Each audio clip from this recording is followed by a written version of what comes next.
The Sunday night feeling.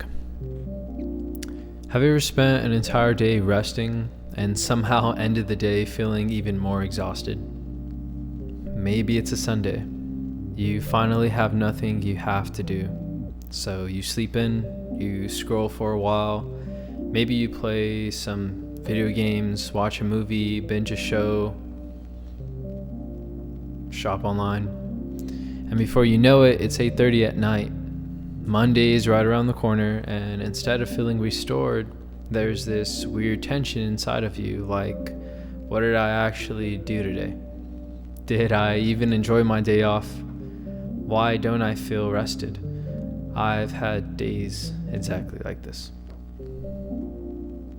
Still do, when I don't catch myself. And lately I've started wondering if maybe the problem isn't that we don't get enough rest. Maybe it's that some of those things we're calling rest aren't actually resting us.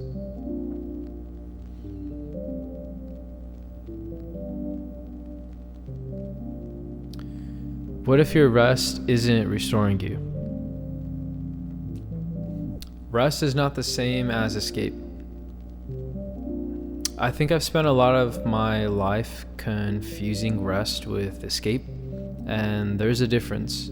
Sometimes when I say I'm just going to relax today, what I actually mean is I don't want to think. So I grab my phone, I reach for a controller, play a game, I watch something, YouTube, Instagram Reels, TikTok, whatever. I find something that takes me outside of my mind for a little while, and none of those things are inherently bad. I love movies, I love video games, but I've noticed there's a difference between doing those things because I genuinely want to enjoy them and doing them because I don't want to be present with my own life or situation. One is recreation, the other can become avoidance. I think we're all guilty of that. Because distraction can make you feel better temporarily, but restoration does something different. Restoration leaves you clearer, calmer, more grounded, more capable of returning to your life. And that distinction has completely changed the question for me. Instead of asking, what can I do that requires the least amount of energy, I've started asking, what actually gives some of my energy back? Because sometimes the effort gives you energy. And this is where things get interesting, because some of the most restorative days I've had weren't necessarily the easiest days. I've had days where I went for a walk, went to the gym, worked on a newsletter, made music, responded to actual messages, phone calls, emails, created a video, spent time with someone I love, cooked something, prayed, read, journaled. And by the end of the day, I had technically done more, but somehow felt more alive. And I think part of this relates to something psychologist Mihai Csikszentmihalyi wrote about extensively. Flow.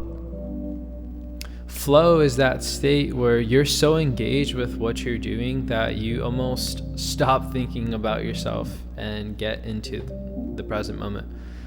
The challenge meets your ability at the right level.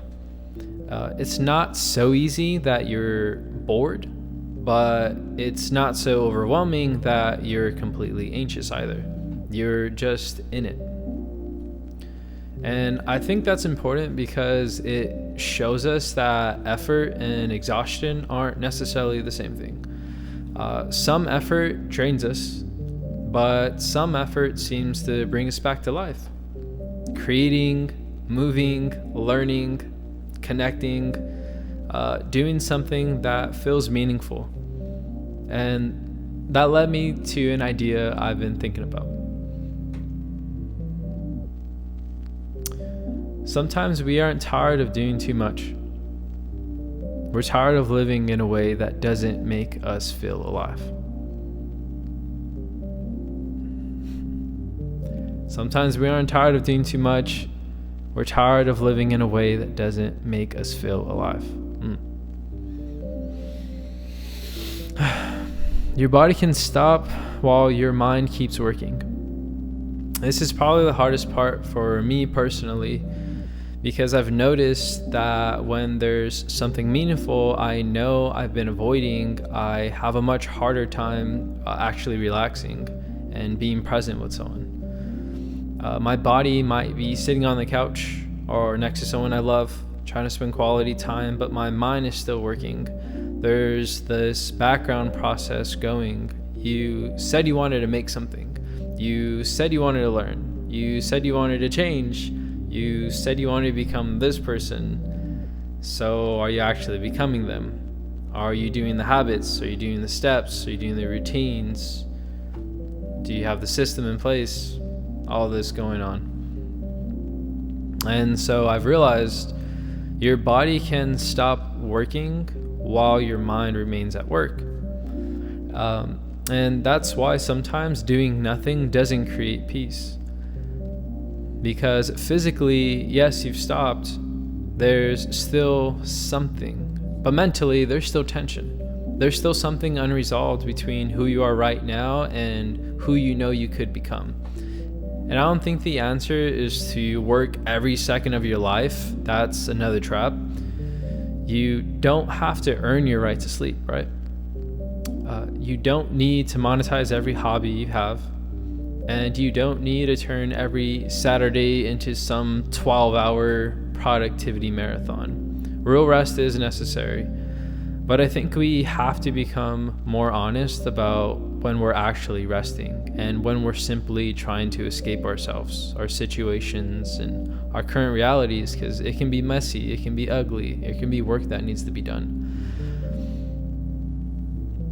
And I actually think there's a biblical idea that I've been thinking about lately that fits beautifully here. In John 15, Jesus uses this image of a vine and its branches. He says, "Remain in me, as I also remain in you. No branch can bear fruit by itself." And I heard this explained recently in a way that really stuck with me. A branch doesn't have to force itself to produce fruit. Its responsibility is to remain connected to the source that allows the fruit to grow. And I think there's something beautiful about that when we talk about rest, because maybe the answer isn't constantly asking, how can I do more? Maybe sometimes the better question is, what am I connected to? What am I feeding my mind? What am I feeding my spirit? What am I allowing to shape me when nobody else is around? Because eventually, whatever we're consistently connected to starts producing something in us. And that fruit doesn't only affect us, as much as we like to think. It affects how we show up for our family, our friends, our relationships, our work, and ultimately the people around us.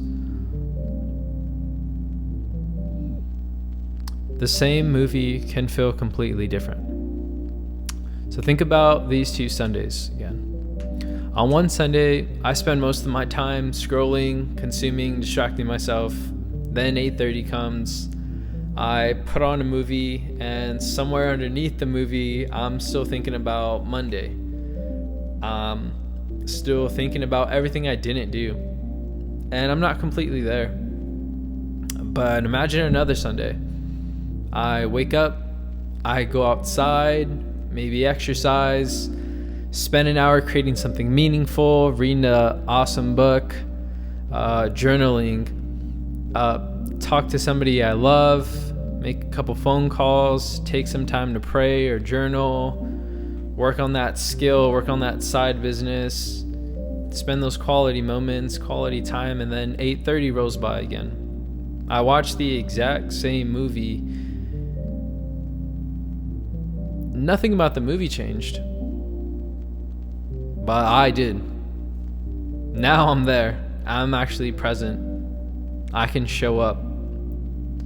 I'm satisfied. I'm grateful. And the movie actually feels like rest. Not necessarily because I earned it, but because I'm no longer using it to run away from something. So, create before you consume.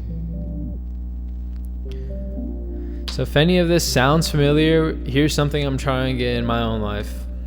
Create before you consume. Create before you consume. Seriously. I don't mean you have to put out YouTube videos every morning, or it could mean take a walk before you open Instagram in the morning. Go for 10 minutes before YouTube.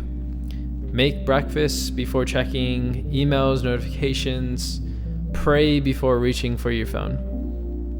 Work on something you care about for 20 minutes before you start that game. It's a small way of reminding yourself, my life comes before my distractions. And if you catch yourself escaping, don't turn into another reason to beat yourself up. Just notice it. That's the first step, honestly. Just the awareness. That's the first step. Ask yourself, is this restoring me, or am I trying to escape myself or my situation? Sometimes the honest answer might be, I genuinely need to lay down, which is good. Rest. Sometimes it'll be, I want to watch this movie because I love movies. Watch it. But sometimes you'll realize you don't actually need another hour of scrolling or watching or binging or shopping, whatever it'll be. You need to come back to yourself. Be in your body, be in your feelings. It's okay. Sit with it, accept it. And if there's discernment or need to do something, listen to that and do something, because your body's as intelligent as your mind. So come back to yourself. Maybe real rest isn't just doing nothing. Maybe real rest is anything that returns you to yourself. Something that leaves you clearer, calmer, more present, more capable of returning to your life. Because sometimes we aren't tired of doing too much. We're tired of living in a way that doesn't make us feel alive.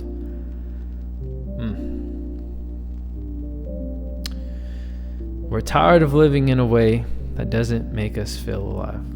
So I'll say that again, sorry. So this week, don't just ask yourself whether you're resting. Ask yourself, is what I'm doing actually restoring me? And maybe start there. So that's it for this one. Until the next one, stay aware, stay aligned, and stay human.